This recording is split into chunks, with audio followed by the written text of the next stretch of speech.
ჩვენი ლექციის თემა არის უჯრედის სტრუქტურა და ფუნქცია. განვიხილოთ თუ როგორი აგებულება აქვს უჯრედს. ჯერ დავფიქრდეთ იმაზე თუ უჯრედის მდებარეობა ორგანიზმში როგორ შეიძლება განვიხილოთ მისი ორგანიზაციის დონე.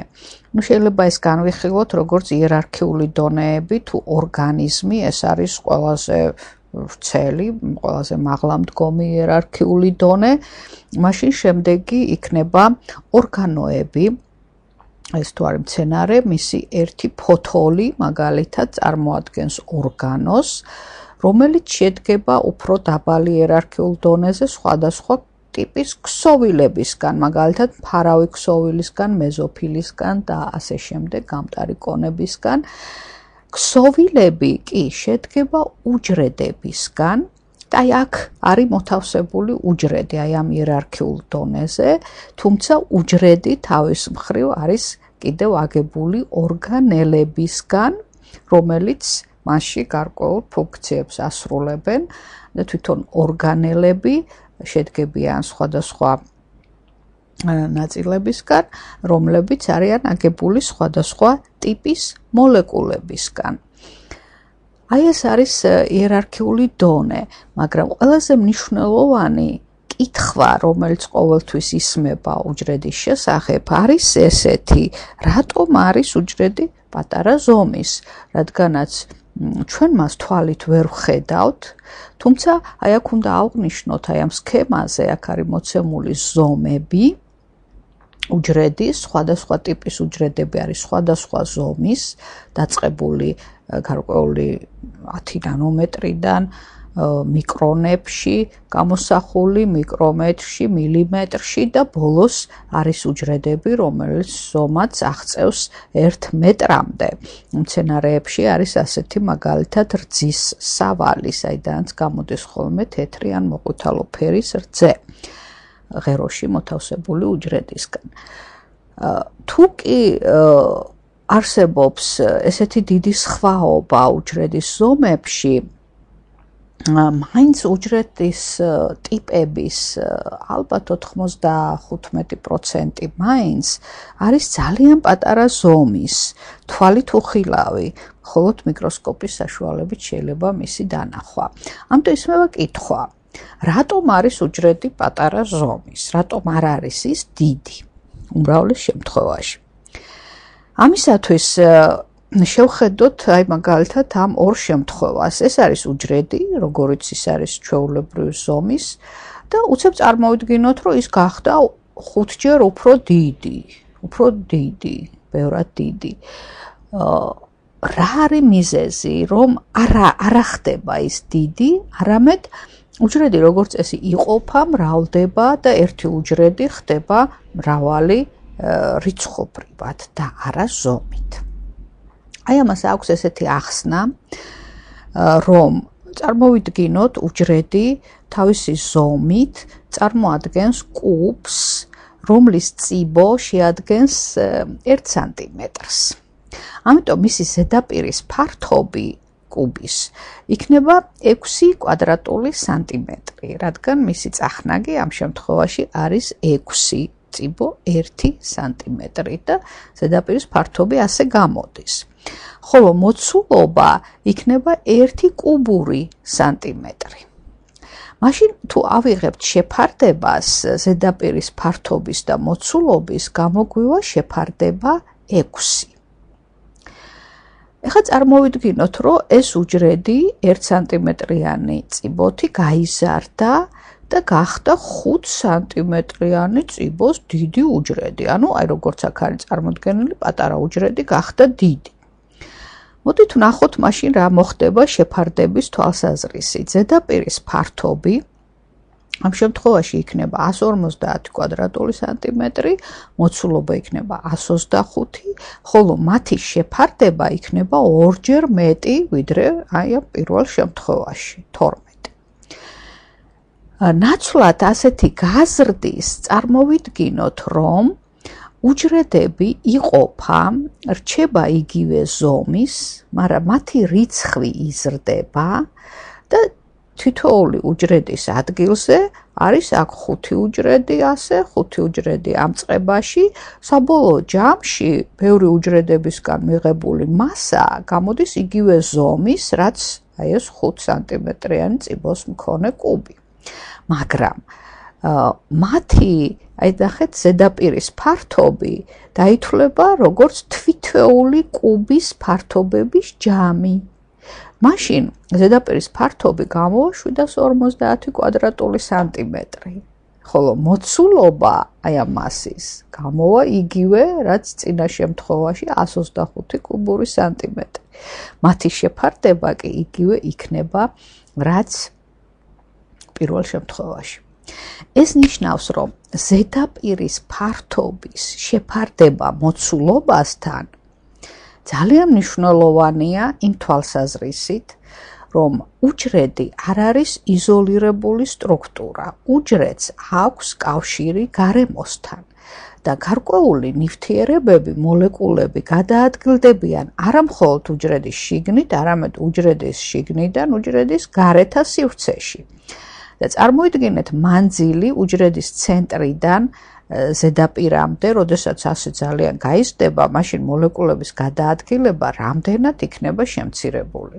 ზედაპირის ფართობი და მოცულობა გაცილებით უფრო დიდია მათი შეფარდება, ანუ გაცილებით დიდ მოცულობას შეიცავს ეს ზედაპირის ფართობი, რაც გაართულებს მოლეკულების მოძრაობას უჯრედის შიგთავსიდან უჯრედის გარეთა სივრცეში.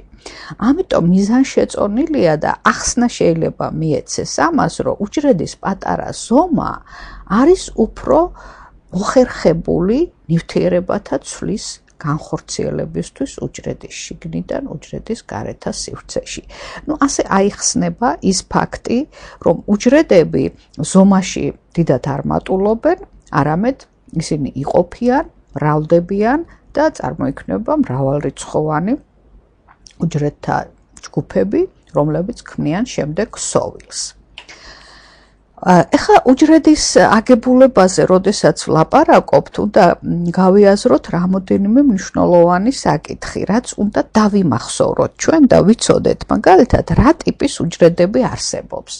არსებობს კლასიფიკაცია, როდესაც უჯრედები იყოფა ორ ტიპად.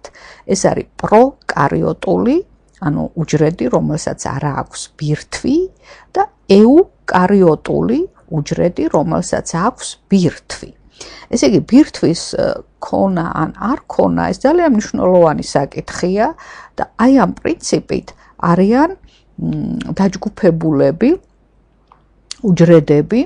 აი ხედავთ, მაგალითად, ვირუსები, რომელიც საერთოდ უჯრედს არც კი წარმოადგენენ და მათ აქვთ არა ბირთვი, არამედ დნმ და ცილის კაფსულა და ასევე პროკარიოტული უჯრედები, ესენი არიან მიკროორგანიზმები, ბაქტერიები, რომლებსაც აქვთ დნმ უჯრედის შიგნით, მაგრამ არა ის სტრუქტურა, რასაც ქვია ბირთვი. ამიტომ ჩვენ უნდა ვიცოდეთ კლასიფიკაციის ეს ორი სქემა. პროკარიოტული, ეს არის მიკროორგანიზმები, ბაქტერიები, რომლებსაც არ გააჩნიათ ბირთვი და ორგანელები, ასევე ერთადერთი ორგანელა, რომელიც პროკარიოტულ უჯრედში არის, ეს არის რიბოსომა. დანარჩენი არის ერთიანი პლაზმური მემბრანა, რომელიც მას გარს ერტყმის და ასევე კაფსულა, რომელიც იცავს უჯრედს. რაც შეეხება ეუკარიოტულ უჯრედს, მას ბირთვის გარდა გააჩნია უამრავი სხვა ორგანელა და არის ძალიან რთული აგებულების. ის დამახასიათებელია როგორც ცხოველებისთვის, ეუკარიოტულ უჯრედი, ისე მცენარეებისთვის და აი ეს განსხვავება ცხოველურ და მცენარეული უჯრედს შორის არის უკვე კლასიფიკაციის მეორე სქემა. ჩვენ უნდა ვიცოდეთ, რითი განსხვავდება მცენარეული უჯრედი ცხოველურისგან. ეს არის მხოლოდ რამოდენიმე ტიპის ორგანელა, რომელიც აქვს მცენარეულ უჯრედს. ეს გახლავთ პლასტიდები, აი ეს ქლოროპლასტი, სადაც ხდება ფოტოსინთეზი და რაც ცხოველურ უჯრედში არ გვხდება. ეს არის ვაკუოლი, რომელიც განსაზღვრავს უჯრედის ოსმოსურ წნევას, ანუ მის წყლის შეწოვის საკითხს ისაგვარებს და ასევე უჯრედის გარსი, რომელიც წარმოქმნილია ცელულოზის მიკროფიბრილებისგან და არის ძალიან მყარი, გამძლე და იცავს უჯრედს დაზიანებისგან. ანუ ეს სამი ორგანელა, პლასტიდა, ვაკუოლი და გარსი არის დამახასიათებელი მხოლოდ მცენარეული უჯრედისთვის და ის არ გვხვდება ცხოველურ უჯრედში. რაც შეეხება თვითონ უჯრედის შინაგან აგებულებას, აქ უნდა გავიაზროთ ერთი საკითხი, რომ წარმოიდგინეთ, უჯრედის შიგნით მიმდინარეობს ძალიან ბევრი ბიოქიმიური რეაქციები. ანუ მოლეკულებს შორის მიდის ქიმიური რეაქციები და ეს რომ ხდებოდეს ერთიან სივრცეში, მაშინ მოხდებოდა ერთგვარი ქაოსი, როდესაც ფერმენტების მოქმედება იქნება თუ გარკვეული ნივთიერებები, რომლებიც შედის საკვები ნივთიერებები, აირეოდა ერთმანეთში და ეს რეაქციები შეიძლება არასწორად წარიმართოს. ამიტომ უჯრედში ხდება სივრცეების განაწილება, იზოლაცია და ამას აქვია იზოლირებულ სივრცეს გარკვეული კომპარტმენტი. ანუ ეს არის კომპარტმენტულობის პრინციპი, როდესაც ეგრეთ წოდებული მემბრანის საშუალებით შეიქმნება გარკვეული სივრცე, რომლის შიგნით მიმდინარეობს გარკვეული ქიმიური რეაქციები. და ეს პროცესი არის უკვე იზოლირებული მის გარეთ მყოფ სივრცეში მიმდინარე სხვა რეაქციებისგან. მემბრანით დანაწევრებული გარკვეულ კომპარტმენტებად უჯრედი, ეს წარმოადგენს ფაქტიურად უჯრედში არსებული ორგანელების მიხედვით წარმოქმნილ სივრცეთა კომბინაციას. ანუ თითოეული კომპარტმენტი შეიძლება განვიხილოთ როგორც უჯრედის ორგანელა, მაგალითად პლასტიდა, მიტოქონდრია, ენდოპლაზმური ბადე და ასე შემდეგ. მემბრანა, რომელიც მას გარს ეკვრის, არის სწორედ ესეთი იზოლაციის მექანიზმი, რომელიც საშუალებას აძლევს, რომ უჯრედში სხვადასხვა პროცესები მიმდინარეობდეს ერთმანეთისგან დამოუკიდებლად, რომლებიც ერთმანეთს ხელს არ შეუშლიან. მემბრანები თითოეულ ორგანელას გარს ეკვრის, ამ ხრივ არის მნიშვნელოვანი ვიცოდეთ ერთი ცნება, რომ არსებობს სამი ისეთი ორგანელა, რომელსაც აქვს ორმაგი მემბრანა, გარშემორტყმული არიან ორმაგი მემბრანით, ეს არის მიტოქონდრია, ეს არის პლასტიდა და ბირთვი.